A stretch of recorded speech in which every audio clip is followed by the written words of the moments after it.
Hello प्यारे बच्चों, how are you. आज की ऑनलाइन क्लास में आप सभी का स्वागत है। आज हम कक्षा 8वीं की गणित कार्य पुस्तिका के कार्यपत्रक संख्या 14 को हल करेंगे। इसका कठिनाई स्तर है मध्यम और दक्षता है संख्याओं के गुणज की समझ विकसित कर पाना। आप सभी विद्यार्थी अपनी अपनी वर्कशीट का कार्यपत्रक संख्या वर्कबुक का कार्यपत्रक संख्या 14 खोल लेवें और हम इसको सोल्व करते हैं। पहला प्रश्न है, निम्नलिखित संख्याओं के चार चार गुणज लिखिए।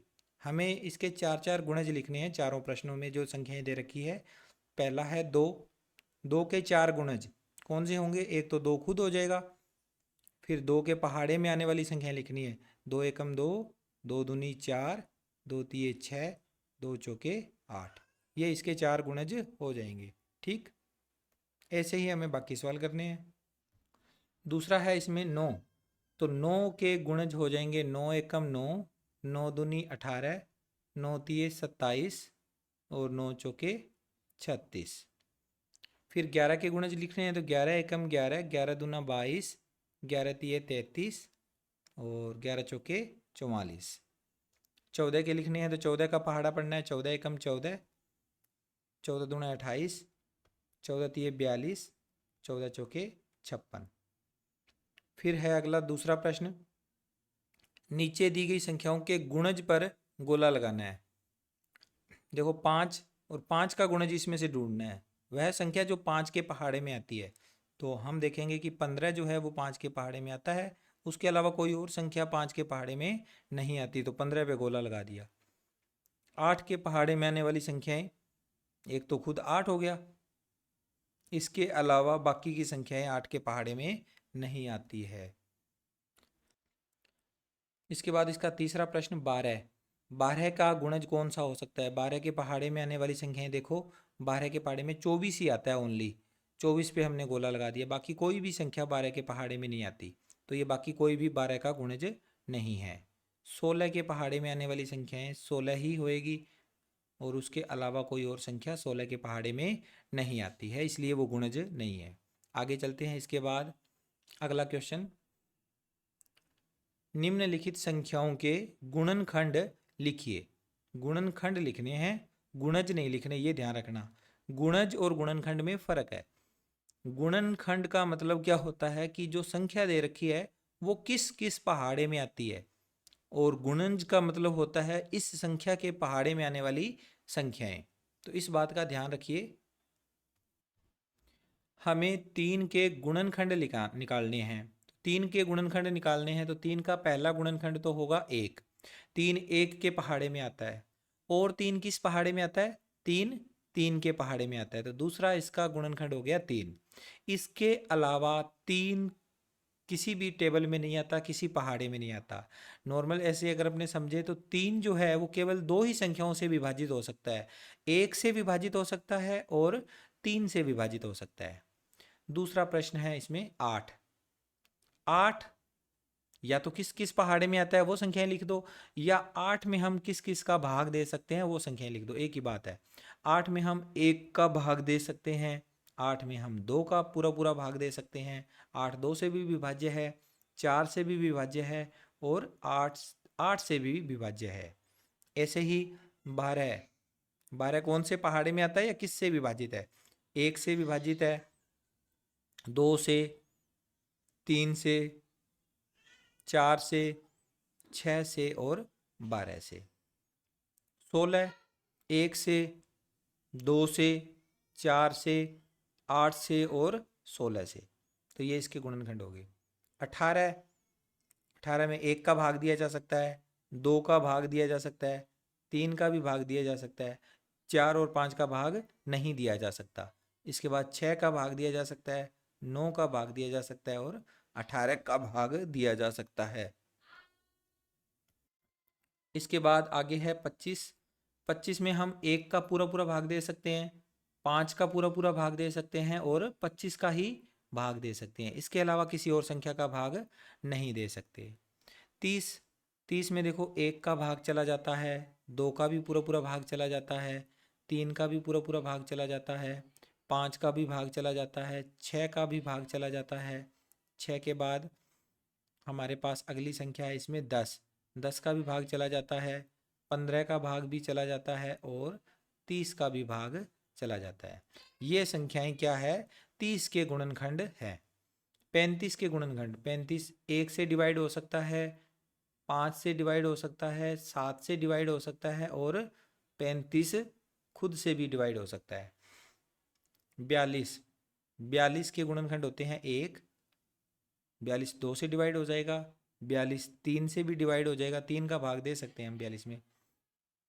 इसके बाद 6 का भाग दिया जा सकता है, 7 का भाग दिया जा सकता है, 14 का भाग दिया जा सकता है, 21 का भाग भी दिया जा सकता है और 42 का भाग भी दिया जा सकता है। 64 10वां पार्ट। 64 में हम 1 से डिवाइड कर सकते हैं, 64 को 2 से भी कर सकते हैं, 4 से भी कर सकते हैं, 8 से डिवाइड कर सकते हैं, 8 के बाद में 16 से डिवाइड कर सकते हैं, 16 के बाद 32 से डिवाइड कर सकते हैं और 64 से डिवाइड कर सकते हैं। ठीक है, ये है 64 के गुणनखंड। नोट कर लो इस प्रश्न का सल्यूशन। इसके बाद आगे इसका चौथा प्रश्न। चौथे प्रश्न में देखो क्या लिखा है, संख्याओं 2 और 10 का सबसे छोटा समान गुणज ज्ञात कीजिए। 2 और 10 में आने वाला समान गुणज बताना है जो सबसे छोटा है। तो हम एक तरफ तो लिखेंगे 2 के गुणज, पहले हम लिखेंगे 2 के गुणज।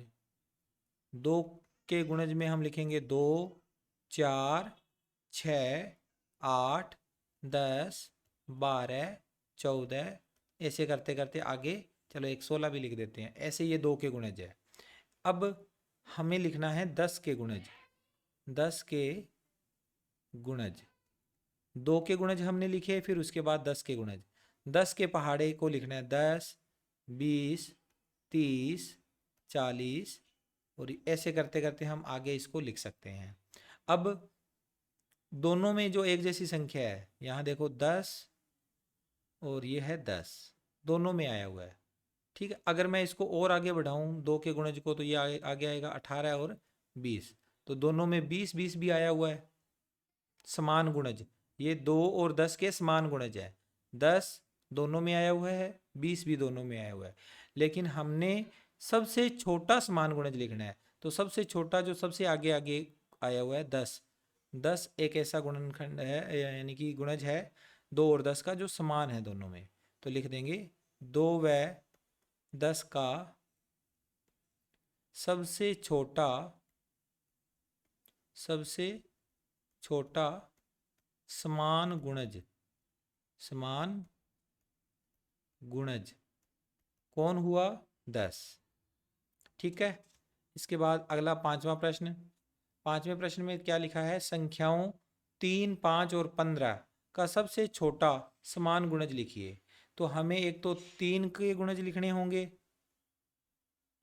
3 के गुणज, फिर उसके बाद 5 के गुणज, 3 के गुणज भी लिखने हैं, 5 के गुणज भी लिखने हैं और 15 के गुणज भी लिखने हैं। तीनों के गुणज लिख के फिर चेक करना है कि कौन सा ऐसा गुणज है जो सब में आया हुआ है। तो 3 के गुणज होते हैं 3 6 9 12 15 18 21 24 आदि, ये 3 के गुणज है। 5 के गुणज 5 10 15 20 25 30 आदि। 15 के गुणज होंगे 15, 15 के बाद 30 45 60, ऐसे चलेगा। अब इसमें सबसे छोटा गुणज देखना है, तो सबसे छोटी संख्या जो तीनों में आई हुई है 15 15 और 15 तीनों में है, तो लिख देंगे यहाँ पर 3 5 और 15 का सबसे छोटा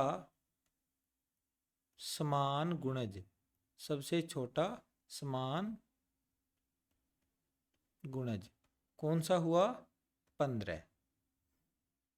इसके बाद अगला प्रश्न है, संख्याओं 20 40 और 60 का सबसे छोटा समान गुणज ज्ञात कीजिए। हल लिखते हैं इसका। 20 के गुणज,